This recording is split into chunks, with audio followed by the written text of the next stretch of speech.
મિત્રો આજે આપણે વાત કરીશું 26મી જાન્યુઆરી અને 15મી ઓગસ્ટ વિશે, કારણ કે 26મી જાન્યુઆરી અને 15મી ઓગસ્ટ કાર્યક્રમ તો થાય જ છે, પણ કાર્યક્રમ થવાથી કોઈ જાતનો જે મેસેજ પહોંચવો જોઈએ, જે ગામમાં પહોંચવો જોઈએ, જે શહેરમાં પહોંચવો જોઈએ, જે દેશમાં પહોંચવો જોઈએ, ક્યાંક ને ક્યાંક નથી પહોંચી રહ્યો. ઘણા બધા વિદ્યાર્થીઓને પૂછો ને કે 15મી ઓગસ્ટ ઝંડો ક્યાં કેમ કરીને નીચેથી ઉપર ચડાવવામાં આવે છે અને 26મી જાન્યુઆરી કેમ ઝંડો ફરકાવવામાં આવે છે.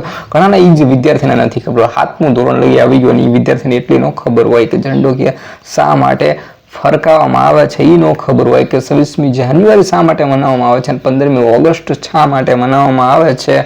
અને એવા કાર્યક્રમ થતા હોય, નકરા ડાન્સ કરવાથી કે પછી બીજી બધી અધર પ્રવૃત્તિ કરવાથી જ કંઈ ન ખબર પડે. જો આપણે મહાત્મા ગાંધીજીની આપણે જાણકારી ન આપી, ડૉક્ટર B.R. આંબેડકરની જાણકારી ના આપી, શહીદ ભગતસિંહની આપણે જાણકારી ન આપી તો નકામું કહેવાય. શહીદ ભગતસિંહનું આપણે બુક વાંચીએ તો ખબર હોય અને એ શિક્ષકને વાંચવી જોઈએ, શિક્ષકને જાણકારી આપવી જોઈએ કે શહીદ ભગતસિંહે શું કીધું. આ વાંચ છે તો એને ખબર પડશે કે શહીદ ભગતસિંહ નાસ્તિક શું લેવા હતા અને એમને નાસ્તિક હતા છતાં પણ એમનો જે દેશ પ્રેમ હતો એ ક્યાંય ઓછો થયો નહોતો. તો આપણને એટલી ખબર પડે.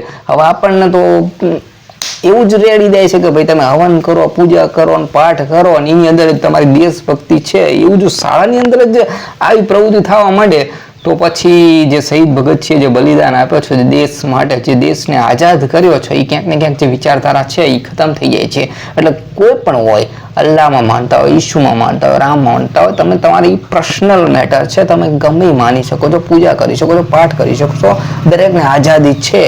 પણ જે શાળાની અંદર જે શીખવાનું છે, મહત્વ છે, જે વિજ્ઞાનની વિચારધારા છે અને ગામની અંદર ફરીથી એકતા કેવી રીતે લાવી શકીએ, દેશની અંદર એકતા કેવી રીતે લાવી શકીએ અને આપણું જે આવનારું ભવિષ્ય છે એના વિશે વાતો કરવી અને જે 26મી જાન્યુઆરીને અને 15મી ઓગસ્ટે જે ઉજવી છે અને જે કાર્યક્રમ છે ને સફળ બનાવવા માટે એનો પ્રયાસ એ કરવાનો છે કે જે જાતિગત ભેદભાવ છે એને દૂર કેવી રીતે કરવા. એની સિવાય જે છે કે 26મી જાન્યુઆરી 15મી ઓગસ્ટે કે આપણું જે બાળક છે એ ટેકનોલોજીની અંદર આગળ કેવી રીતે વધશે, આપણો જે વિદ્યાર્થી છે એ વિદેશની અંદર કે ક્યારે જશે. એટલે વિદેશ એટલે કે જે કોઈ પણ પ્રવૃત્તિ હોય, એ પછી વિજ્ઞાનની પ્રવૃત્તિ હોય કે પછી ખેલની કોઈ હોય કે કોઈ પણ વસ્તુ હોય, એને પ્રોત્સાહન મળે અને એ જઈ શકે અને ગામને સુંદર બનાવી શકે, ગામનું નામ રોશન કરી શકે, એવી પ્રવૃત્તિ થવી જોઈએ. પણ ક્યાંક ને ક્યાંક કહેવાય છે ને કે ખબર જ નથી હોતી કે બંધારણ કોને લખ્યું હતું,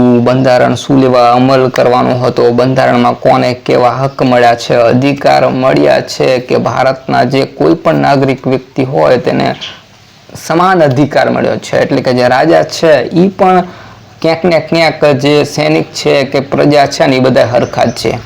मैंने टच किया